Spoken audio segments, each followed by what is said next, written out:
Current chow chow स्वास्थ्यको लागि राम्रो छैन भनेर अहिले कति धेरै न्युजहरू आइरहेको छ। तपाईँहरूले पनि सुन्नु भएको छ होला है। यो सब न्युज आउँदा आउँदै पनि खान नछोड्नु भएको, खान मन पराउने म जस्तो को हुनुहुन्छ साथीहरू।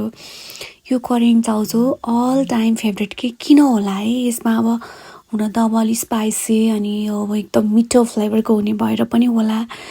अनि पकाउन पनि धेरै सजिलो के, जस्तो अल्छीले पनि बनाउन मिल्ने। अल्छी लागेको छ म त आज खाना खाँदिनँ, खानाको सट्टा केही करेन्ट खान्छु भने पनि मिल्ने। यसलाई जसरी बनाउन पनि मिल्ने कि, यसलाई अलिकति मिठो बनाएर खान्छु भने पनि मिलेको छ, यसलाई नर्मलमा पानीमा बोइल गरेर खान्छु भने पनि मिलेको छ। जे गरेर पनि खान मिल्ने भएर पनि होला।